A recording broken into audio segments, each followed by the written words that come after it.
phezulu sasazo ngqolo indaba estudio 9 kwikomkhulu le-SABC yokulen Park eGauteng nazi eziphambili. We're sorry about all those who are wounded. This is the price of a just war.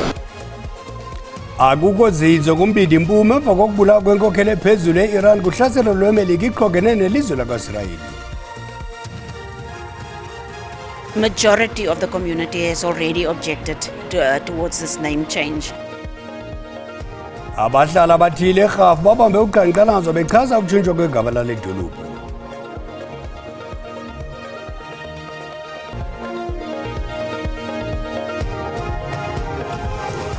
Senkule ndaphethela kwezoxolo lwemivundla molweni nonke apha ekhaya ndingaphosisanga maseko mandikawulindi warhuqa. Akukho zinzo kumbindi impume emva kokubulawa kwenkokheli ephezulu e-Iran kuhlaselo lweMelika iqhogene nelizwe lakwa-Israyeli noluphembelele impindezelo ngohlaselo lwentolomlilo kwakhwetywa indibano ezingxamisekileyo ze-UN kwavuka nemigushuzo yokuqhankqalazo kumazwe aliqela. Iinkokheli zehlabathi aziboni ngasonye lo gama oluntu jikelele kule ngingqi luxhalabele ukuqatsela kwemeko. I-Al-Jamaa izigxeke kabukhali ezintshukumo. Al-Jamaa supports the position of the Secretary General of the United Nations and the government of South Africa, in the words of our President Cyril Ramaphosa, that the respect for international law and diplomacy must trump war. The actions of America and Israel is a blot on Americans.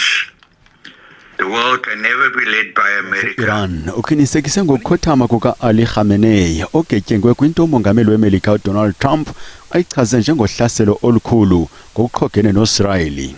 I-Iran iluchaze oluhlaselo njengolungekho mthethweni, ithi khange ilukhwaye. Kwiyure ezingephi i-Iran iphendule ngentolomlilo ngaku-Israyeli nakwizizwe zeGulf ezisindleke izigqubu zemikhosi ye-US. Kwisibhakabhaka eHaifa naseJerusalem bekutshawuza intolomlilo kusisisi nje.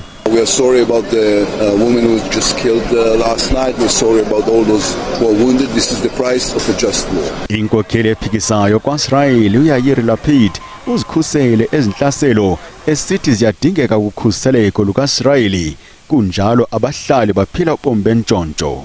It's very scary. We know that at any minute any of them could be missed by the interceptors and could hit our house. We live on a top floor. I mean, it's a lot of stairs to go down to go find a shelter. Lo gama abanye bezilele kukhothama kuka-Ali Khamenei bambi bamemelele impindezelo. Lo gama somlomo weParlamente yase-Iran elumkise ngeziphumo ezikrarha.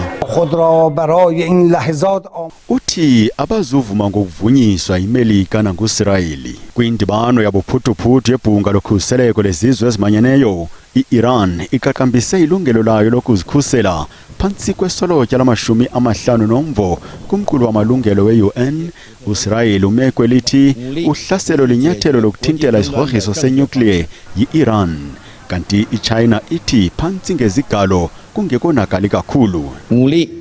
Uthi ukubonisana kwisithebe sengxoxo kuphela kwesisombululo. iJapan igxeke kabukhali inkqubo yophuhliso lwenyukliye yi-Iran. Ininzi into ephazanyiswe lolungquzulwano kuquka ihambo ngeenqwelomoya kumazwe ehlabathi. Izikhululo zeenqwelomoya zivaliwe eDubai, eAbu Dhabi naseDoha. Abakhweli jikelele eAustralia bashiyeke bembanguza bayankwantya abahlali eUAE bexhalabele unongekehli. It's the unknown. So my daughter's meant to be flying back today, so we're going to find out if the airport's open. So that's the unknown, that's the nervousness what we're, concerned about.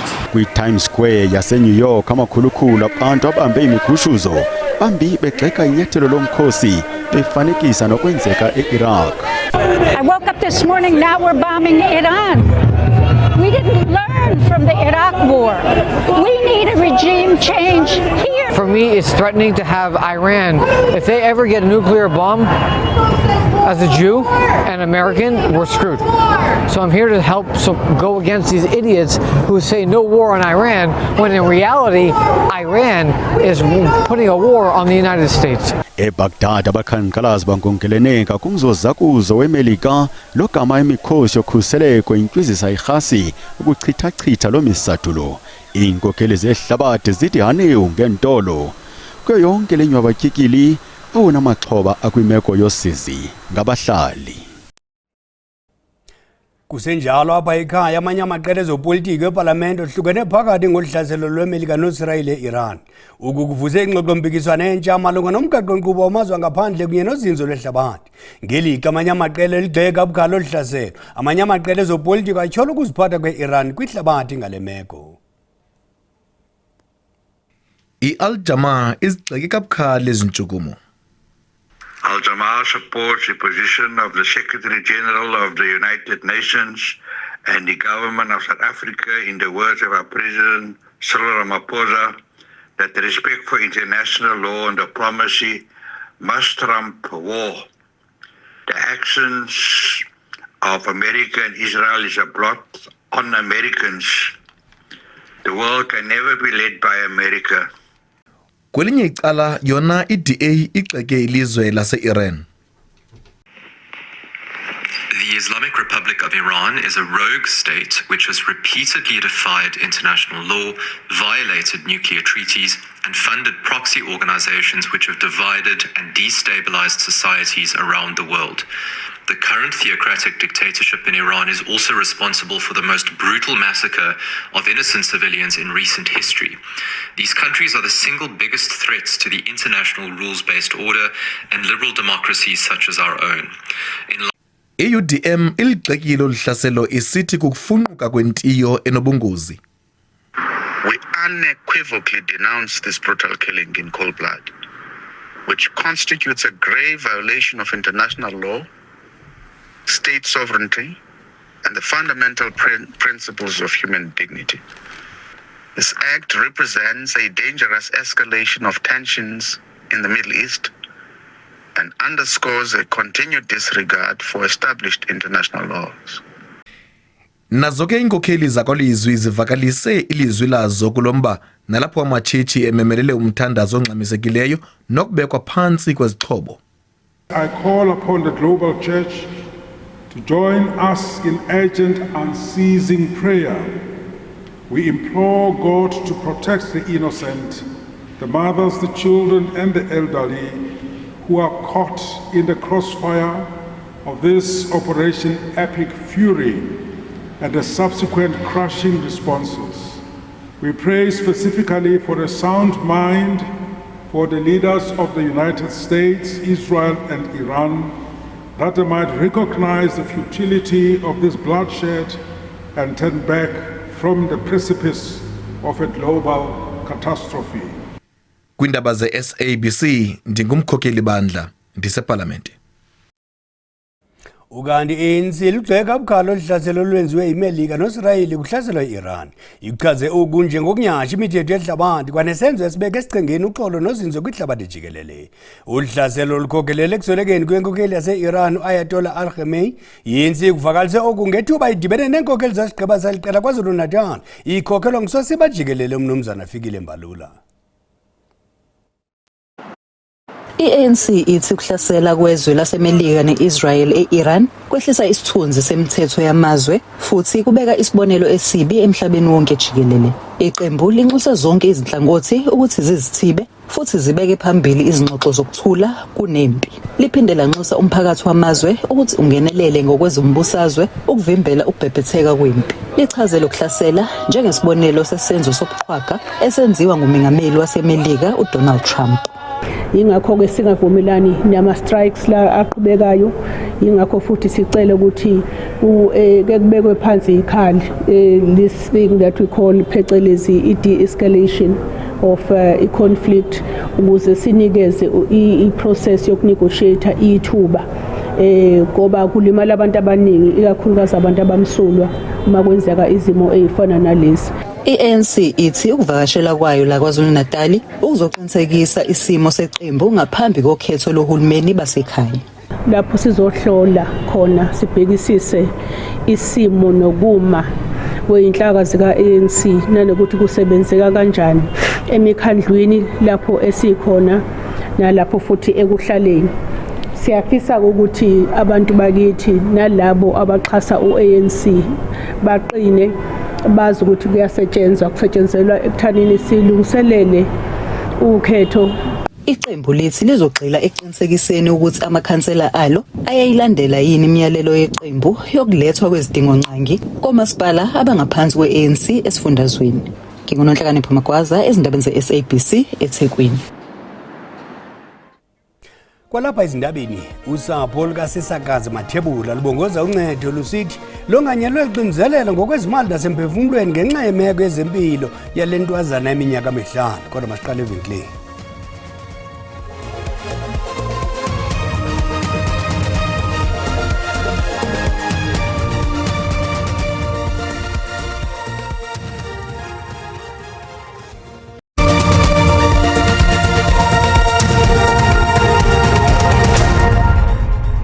Sihlabele mgamane ndaba zethu umgqugquzeleli wombutho womzantsi Afrika Albeit ethethela abenkolo yeshaya Muslim ucele imithandazo uxolo nozinzo kumbindi Mpuma.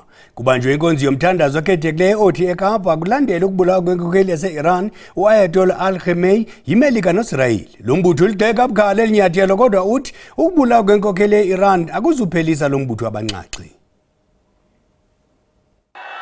Kubanjwe umthandazo egameni lenkokheli phezulu yase-Iran u-Ayatollah. Abazimasele nkonzo bavakalise inkxalabo nomothuko ngokubulawa kwale nkokheli. Umbutho i-Albeit uthi esisenzo asothusi kwaphela. Lo mbutho oleke ngelithi u-Ayatollah yenye yenkokheli ezibalaseleyo kwihlabathi. It was a shocking news, but not very surprising from the people who committed this heinous crime, because they can go to any limit for achieving their agendas. And for them, human life, sovereignty of the nation and states, international law, nothing matters. They killed this great leader whose crime was nothing but to resist for independence. Maulana Haider uxinanise ukuba umyalezo ka-Ayatollah awuzucima ngokubulawa kwakhe hayi e-Iran kuphela kodwa kwihlabathi jikelele. Ucele zonke inkokheli zenkolo ukuba zimanyane zithandazela uxolo nobulungisa kumbindi Mpuma.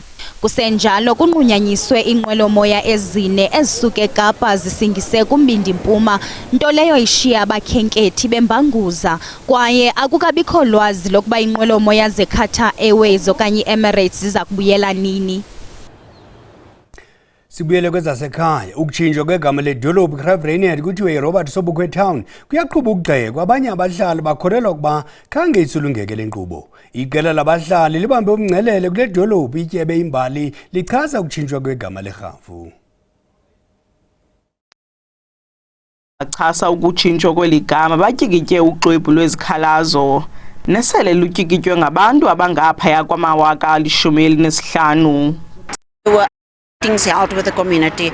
Majority of the community has already objected towards this name change. The process that's now been followed it's not above board in my opinion. You cannot just announce that a name will change and sign for it without proper public participation. Abo bavumelana nokutshintshwa kwegama lale dolophana nabo baceba ukuqhankqalaza. Thina siyi-community yalapha eRobert Sobukwe Town, especially abantu bethu ababecinezelekile abakhange babenefite kwi-apartheid. Thina sithi le dolophu iza kuhlala inguRobert Sobukwe Town, asicompromise ngalonto. Umbutho iDemocratic Alliance eMpuma Koloni uyasigxeka isigqibo somphathiswa. So we feel that the foundation of public participation and a participative democracy that we exist in is being ignored by people who've got agendas to make changes for whatever their reasons are. Graaf-Reinet is iconic. Umbutho iPan Africanist Congress owasekwa nguRobert Sobukwe uphinde wagxininisa ukuba uxhasa ukutshintshwa kweligama. So for us is also a bridge builder in this sense that when Graaf-Reinet is renamed Robert Sobukwe Town, it acknowledges the presence of resistance against oppression. Amalungu oluntu anikwe ithuba lokufaka izikhalazo izikhalazo ngokusemthethweni malunga nokutshintshwa kwegama lale dolophana. Kwiindaba ze-SABC ndikunandipha Platyi eRobert Sobukwe Town. Usapho lukaSizakazi Mathebula lubongoza uncedo lusithi longanyelwe liqinzelelo ngokwezimali nasemphefumulweni. Le ntwazana eminyaka emihlanu ubudala iqubisana nemeko yezempilo enqabileyo nechaphazela ubomi bayo neyezwa njenge-Clippertronay. Le meko ichaphazela imithambo yegazi, izihlunu ezithambileyo kunye namathambo. Usizakazi wakwaMathebula yintombi emamde phakathi kwentanga zakhe kwaye akazisizeli. Le ntwazana neminyaka emihlanu ubudala kuphela yazalwa ne-Clippertronay syndrome, ukuphazamiseka okungaqhelekanga ngokuzalwa nokukhatshwa kokukhula kwemithambo yegazi nokudumba kwamalungu omzimba ngokugqithisileyo. Le meko ichaphazele umlenze wakhe wangasekhohlo nenxalenye yesisu sakhe. It's very emotional for me seeing Sazi not normal like other kids. She can't play like other kids properly. She does play but not properly. She easily get tired. Le meko sele ibinda usapho ekhaya ngokugqithisileyo. We don't have money to help her because I'm a pensioner, and if you search the doctors are too expensive. Most of the time we used to buy 2 pairs of shoes. The other leg is wearing size 6, the other leg is wearing size 3. Imeko yale ntwazana ayinyangeki kodwa ogqirha baye bathomalalise impawu zayo. They say they have to do an operation in order for them to remove the tumor. Yeah, but before they remove the tumor, they have to take her to the MRI scan, which is hard for them to do that since today. When a diagnosis finally does come along, that doesn't end the struggle. It's often the start of a new one. Finding the right specialists, coordinating multiple appointments, accessing therapies and interventions, and dealing with funding. Le ntwazana usazi inephupha lokuba ngugqirha ukuze incede ezinye intsana ezijongene nemeko yezempilo efana neyakhe, phupha elo elifikelelekayo.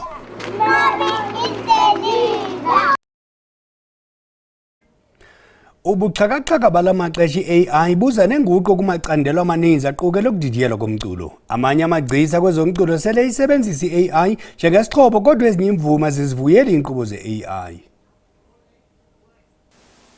Icandelo lezomculo eMzantsi Afrika lijamelene nokuchaphazeleka bubuxhakaxhaka be-AI oku nanjengoko impucuko yobuchwepheshe i-Fourth Industrial Revolution ithe yatshintsha ukwenziwa komculo. Le nguqu ke ivuselele ingxoxo mpikiswano kweli candelo, kambe ke abanye bahlaba imibuzo ukuba i-AI iphuhlisa ubuchule okanye iyazidodobalisa italente kusenina.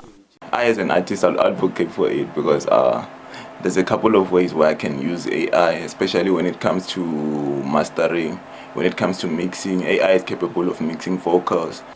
Akungoku inkqubo ezithile ze-AI zinamakroba wokuba kudidiyelwe ingoma ziqulunqwa ngamagama. Abadidiyeli bengoma bakholelwa ukuba i-AI imele ukusetyenziswa ngokuthe qwa ukuze ubugcisa bungatshabalali.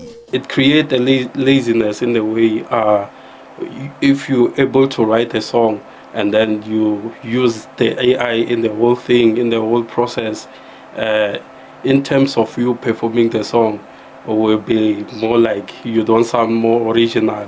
Lo gama ingcali kwicandelo leli le-AI i-SAAIA ibethelele ukuba uMzantsi Afrika udinga ukuqinisa imigqaliselo yaye ube ngqingqwa ekusetyenzisweni kwe-AI. There are still challenges that we need to bring them as important. Things like your legal and ethical consideration, especially across the copyright and intellectual property and artist rights. Kananjalo abasemagunyeni obuchwepheshe be-AI bakhankanye ukuba ngundoqo kokuba amagcisa azixhobise yaye ahambisane nokutshintsha kwamaxesha obuchwepheshe. Ukanti ke kwimizamo yokugcina amagunya amagcisa kwingoma zawo, amaqonga okumamela umculo aneenkqubo zokuhlola ukubeka elubala ingoma ezididiyelwe ngobuxhakaxhaka be-artificial intelligence. La Rochika.